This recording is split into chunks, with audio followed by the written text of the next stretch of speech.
मिल रही है, तो ये जो तेजी आ रही है इसके पीछे बड़ी वजह क्या है? देखो बॉटम से 8.5% ऊपर है निफ्टी, 1850 पॉइंट बढ़िया होता है। मैं ये नहीं कहता कि सब लोग बॉटम पे खरीदे, चलो 22,182 पे बॉटम हुआ, 22,400, 500, 600 कहीं तो ले सकते हैं आप। ऐसा तो नहीं कि सीधा ही 22,200 से सीधा 23 जारी हो गया, 23 से सीधा 24 हो गया। लेकिन ठीक है, जो ले पाए, जो नहीं ले पाए ईश्वर उनका भला करें। उनके भाव भी जल्दी आए। जिन्होंने बेच दिया उनके बारे में तो मैं क्या कहूँ। मैं ये भी उनको शुभकामनाएं नहीं दे सकता कि जल्दी से आपके भाव वापस ऐसे आ जाए जो जिस भाव में आपने बेचे उससे नीचे मिल जाए, ये शुभकामना तो मैं नहीं दे सकता।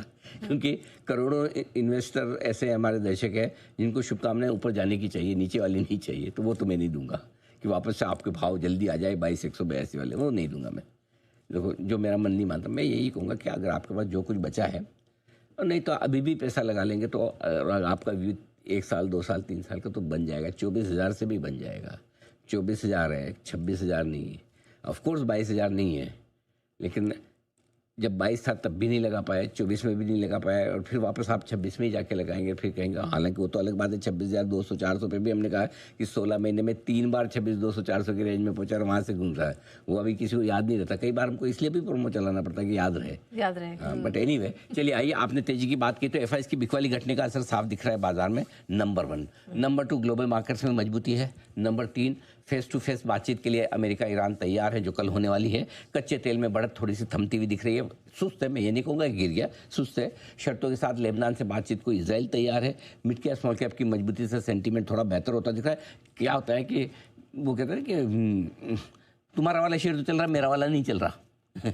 बहुत बार लगता है ओ क्या करूँ मैं, तो आपका कोई HDFC बैंक चल रहा है, मेरे पास तो नहीं है।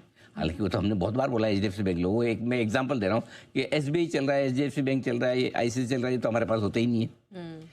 हमारे पास तो ये होते हैं बेचारे छोटे मोटे, यूनियन बैंक ऑफ इंडिया। आज तो वो ज़्यादा चल रहे हैं, कल वो ज़्यादा चल रहे थे, तो आपके पास जो है वो चल रहे हैं, इसलिए सेंटीमेंट ठीक है।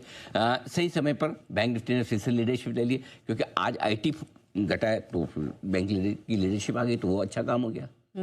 बिल्कुल, तो आज लीडरशिप मिल रही है बैंक निफ्टी से। लेकिन सही IT शेयरों को क्या हो गया? मैंने IT का हिंट दे दिया, आपने IT पे सवाल पूछ लिया। स्मार्ट, क्योंकि इस बाजार में वही है जो नहीं चल रहे हैं आज, और बात तो सही है। नंबर्स आए और पता नहीं, देखो ऑनेस्टली मैंने ये तो नहीं सोचा है कि TCS इतना घटेगा, लेकिन बाय कॉल नहीं देना था, ये क्लियर था। आज हमने बाय कॉल नहीं दिया TCS पे, विप्रो पे दिया। विप्रो के टारगेट भी हिट हुआ है, उसके बाद नीचे आया। बट TCS इतना घटेगा ये अंदाज कम था। इसकी एक वजह तो जो बड़ी है पूजा हुई है कि हम क्वार्टरली रेवेन्यू देख रहे थे, लेकिन साल भर का रेवेन्यू अगर आप देखें TCS का, तो 2004 के बाद पहली बार ऐसा हुआ है कि कॉन्स्टेंट करेंसी में रेवेन्यू ग्रोथ 0.5% घटकर आई है वित्त वर्ष 2026 पूरे साल की। यानी कि अब तक पिछले 22 सालों में कभी भी TCS ने पिछले साल के मुकाबले में कम रेवेन्यू नहीं किया। इस बार 0.5% कम, यानी कि फ्लैट रहा, नंबर 1।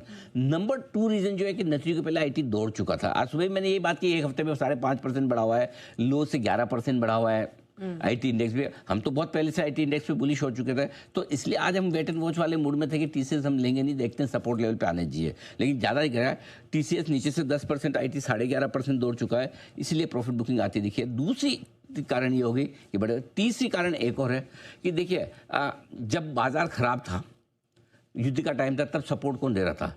IT पावर वगैरह ये सारे। अब जब युद्ध के संकेत कम हो रहे हैं, तो जो युद्ध में पिटे हुए वो शेयर ज़्यादा चलेंगे, फॉर एग्जांपल बैंक्स वगैरह। तो आपकी लीडरशिप चेंज हो रही है। अब बैंक्स वगैरह में ज़्यादा से ज़्यादा लीडरशिप आती दिख रही है, और जो सेक्टर पहले बढ़ चुके हैं वो थोड़े से बैक सीट ले रहे हैं, तो सेक्टर रोटेशन